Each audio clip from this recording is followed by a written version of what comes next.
Good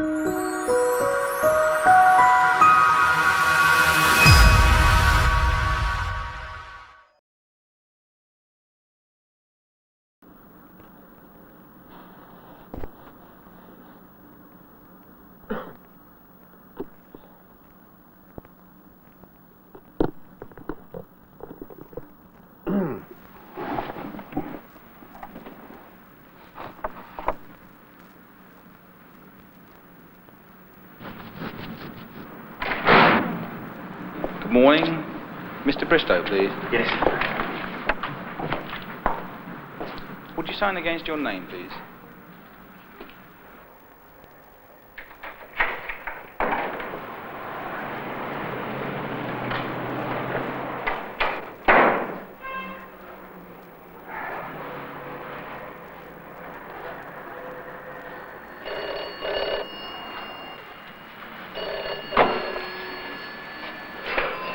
HP School of Motoring, good morning, can I help you?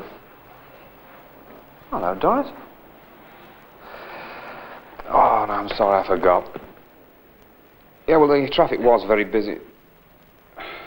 Well, actually, I forgot the name bit as well. Oh, just on. Hang on. Okay, far away. Viburnum. Yeah, one word, yeah. Up what? Oh. Populus. Viburnum populus. All right, love. Oh, I don't know, somewhere, I suppose. Yep. Bye now.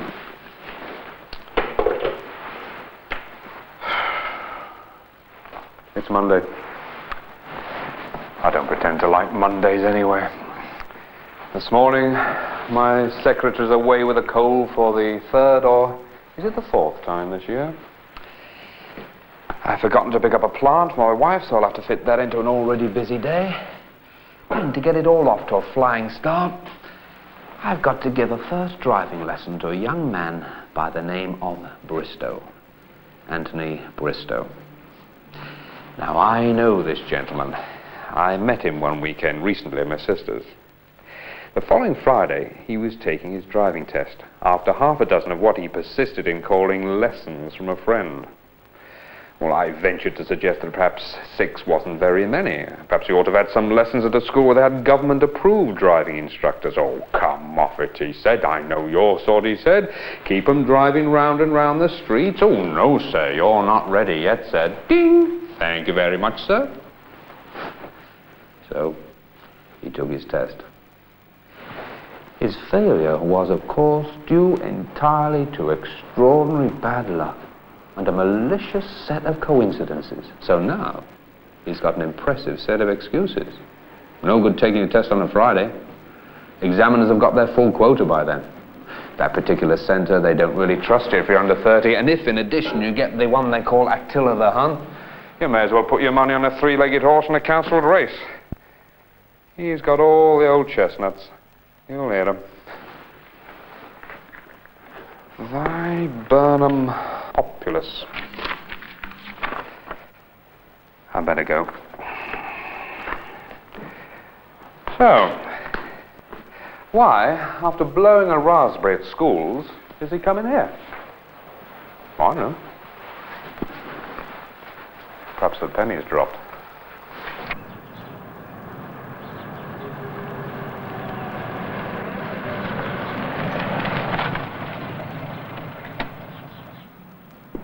Morning.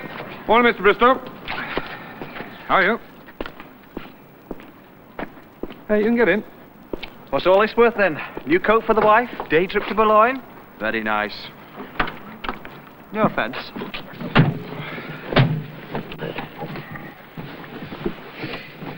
Actually, I'm not really sure what I'm doing here. I gather you failed your test very recently. Yeah, I cut a left-hand corner by about that much. And I used my mirror insufficiently. I don't know how he knew. He was scribbling on a piece of paper all the time. Anyway, let's face it. Who passes first time? Pretty girls and friends of the family, eh? Yes, well, I think to start with, I'd like you to drive just a little way so that I can watch you and get some idea of where we are. What, the test route? No, fasten your seatbelt. No, it's just not any good being competent with the test route, which changes anyway. Now, drive to the end of the road, turn right. Okay? Okay.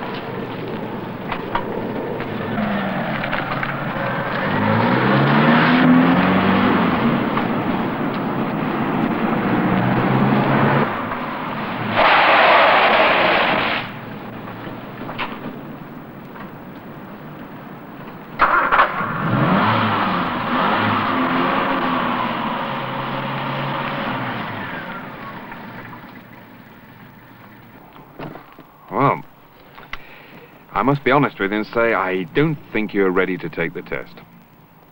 You what? If those few minutes were a fair guide.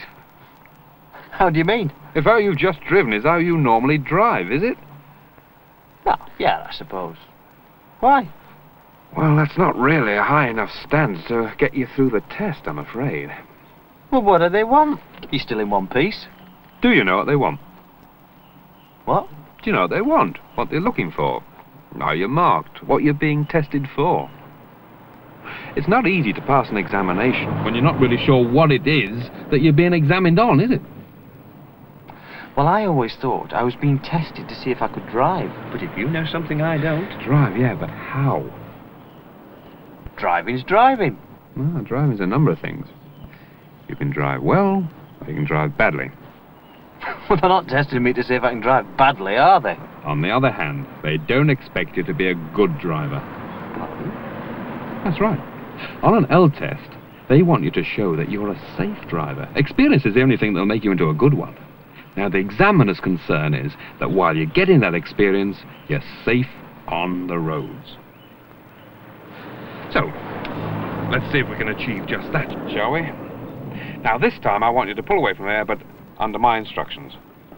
So make your checks. Start the engine. First gear. Not too much acceleration, and gently with the clutch. Now look behind you. I know, just to be absolutely sure. Indicate if necessary. Handbrake off. All the way off. That's it.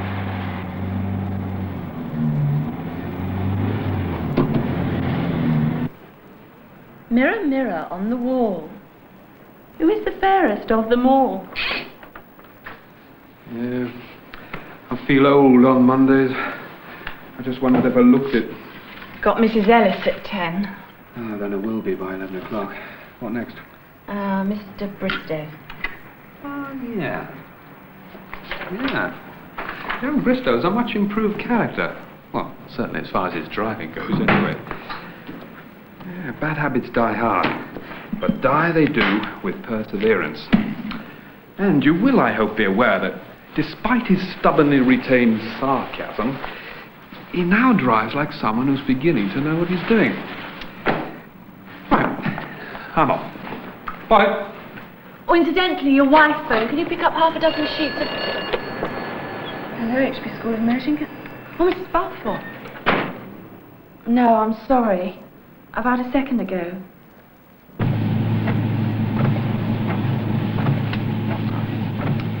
Have you noticed the speed limit on this stretch of road? 40. Keep within it. That's it. Ah, how are you going to handle this? Is it clear, far enough ahead? Yes? Don't forget the final glance in the mirror before you move on.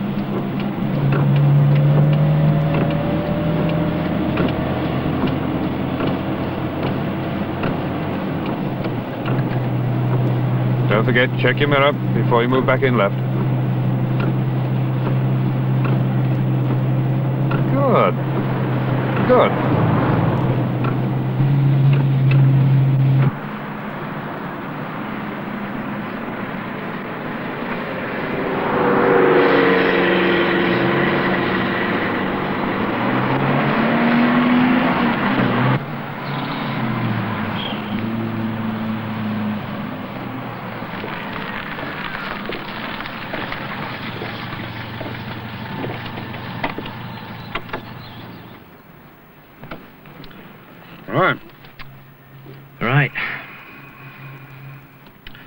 better.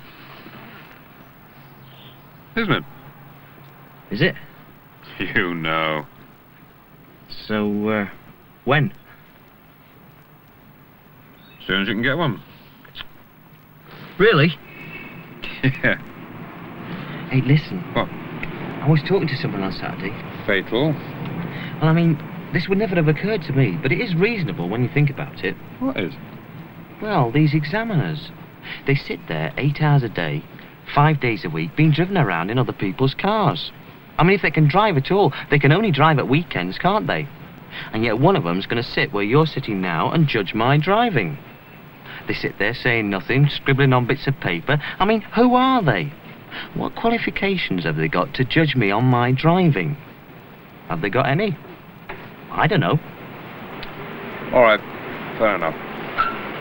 Now, I've been to this place in Bedfordshire where the examiners are trained. Firstly, to be accepted for that course at all, you have, apart from anything else, to prove that you're a very good driver already. And I can tell you this, that even so, anyone who gets on it is going to have to put in a lot of hard work for at least 4 weeks to come up to the standard required to qualify. They're instructed during the day, and they work on their own in the evenings.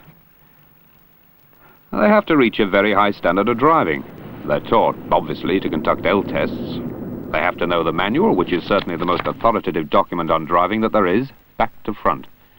They're lectured and examined, and constant checks are made on their progress. If they fall behind, they may be given extra time at the end of the course to make up what ground they've lost. Check that the handbrake is But if they fail, and that's it. There are no second chances. Hello. By the time trainee examiners arrive here at the driving establishment, their applications have been vetted. They've appeared before a selection board, and they've had a searching driving test lasting for about 2 hours. So, by normal standards, when they get here, they are very good drivers. But we raise their driving to a modern, consistently fault-free standard before we teach them how to assess other people's driving. Unless we do this, they will not be able to recognize what is or isn't a fault when they conduct tests. Their training is very intense and requires a fair amount of evening study, but the emphasis is on the practical. Most of the time is spent in cars, lots of cars. We make them change cars daily, sometimes twice a day, so that they experience the makes, types and sizes that they are likely to encounter. This first part of the training is very tough, but it does ensure that driving examiners are thoroughly expert drivers. At the beginning of the course, each trainee is put in a car with a qualified examiner and asked simply to drive for about 25 miles while the instructor sits beside him and assesses his driving. The trainee sees a report on that drive, which the instructor makes out. In fact, a report is made out on every day of the trainee's work at the establishment, and every day the trainee sees it. So he knows his faults, he knows what has to be worked on. If a trainee's not so good at urban driving, for example, then he'll spend the greater part of his driver training doing that. The driver on the left, very indecisive. All right, may suddenly do a U-turn. You must consider under these circumstances the horn. Another trainee may need extra instruction on motorway driving. You see the cars? We are now in the correct lane, you see, to allow the vehicles on the left to join the motorway. And again, the daily report is made on his progress. Each trainee keeps the same instructor all the time, except when regular practical progress checks are made, when an instructor unfamiliar to him will be used. This is to make sure that as far as possible, the establishment maintains an objective running assessment of the trainee's progress. I didn't think they could teach me much because I've driven in Europe and driven in the States and driven all kinds of vehicles, and I thought, well, there's not much more to learn. But it was rather a nasty shock in the first few days because they tore my driving apart. Well, I didn't expect as hard work as I got in the long hours. I mean, we spent lots and lots of nights sitting on beds studying for the next day's work and the tests we got. So I naturally thought I'd been driving all that time, and a good driving instructor, I thought that would be good grounding for me. But in fact, it didn't help a bit, because they want you right back to where they start. But I had to forget all my driving over the years and start relearning their way. Were you quite confident of your driving when you first came? I thought I was great. How long did you continue to think that? About a day and a half. What do they do to... How does this come about? Well, nothing, purely and simply the fact that you're here to be taught. You're not here to teach anyone else, you're here to be taught. And it's very hard. You come with an open mind saying, well, I'm going to get taught. And you go along and you think, I've got no mind on this, but your mind closes within about 5 minutes. You say, no, I'll do what they tell me, and then when I get home I'll drive the way I want to. But no, the point's proved very quickly. What about the instructors? More marvellous chaps, you know. They really go out of their way to help you. They're good, they're good. They will teach you to recognise the basic safe standard that you will be looking for in learner drivers. It is absolutely essential that you, as driving examiners, assess your candidates against a reasonable standard. You cannot expect L drivers to drive to the standard that you drive to with your experience and the rigorous training that you've had here. But you cannot pass anyone who is dangerous. On the other hand, you must pass people who are not. So what is a driving examiner's job? All right, he examines the driving of people taking L tests, but what's he looking for? Here, a qualified examiner plays the part of a learner driver taking his L test, and 2 trainees go with him to act as his examiners. Good morning, Mr. Reeves. Good morning. Would you sign against your name, please? Yes, certainly. Just there. Thank you. Will you lead the way to your vehicle, please? Yes. Have you any physical disability that isn't declared on your application form? Oh, I'm quite fit, thank you. Which is your vehicle? It's the Brown Avenger on the car park. Thank you. Will you read the number of the car immediately ahead of you, please? That's CYO 446V. Thank you.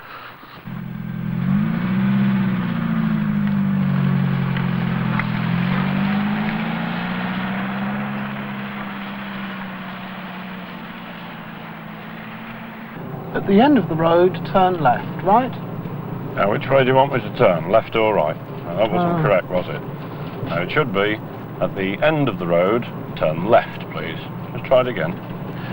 At the end of the road, turn left, please. During the course of the test drive that follows, the instructor will simulate a number of driving errors.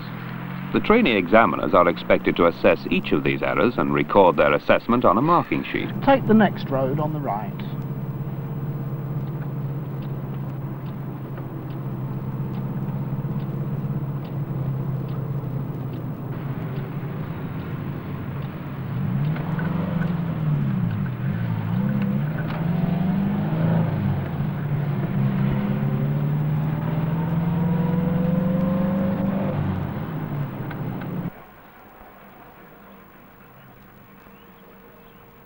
I'd like you to turn your car round to face the opposite way using your forward and reverse gears.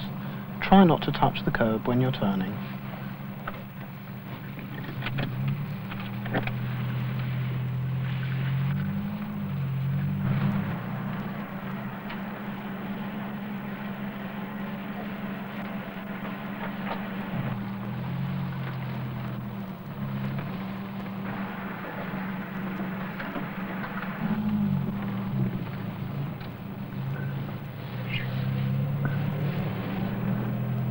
At a convenient point, the instructor opens up a discussion with the trainees on their assessments of the faults simulated so far. Well, again, I thought that you had mounted the pavement and lost control. And lost control of the vehicle, actually going onto the pavement, I see. And I see that you have recorded this situation as a minor situation. Why is that? I felt that you misjudged the reverse, but I thought that you only touched the curb, so I marked it as a minor fault. Well, once again, this is the correct situation here, the correct assessment as a minor situation. This one is much too harsh. This is the marking sheet the driving examiner uses, and on which he records his assessment of the candidate's driving. This indicates a junction, right turn,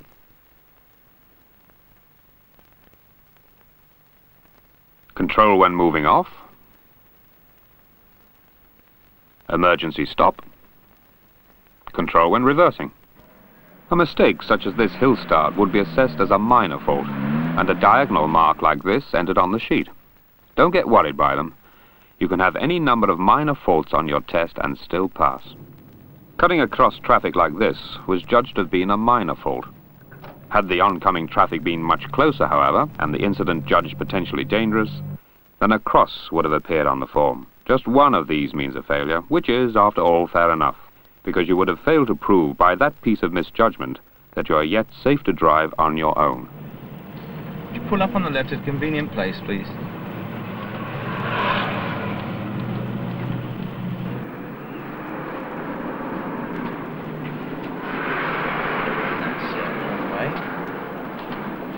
That's a low bridge for 46.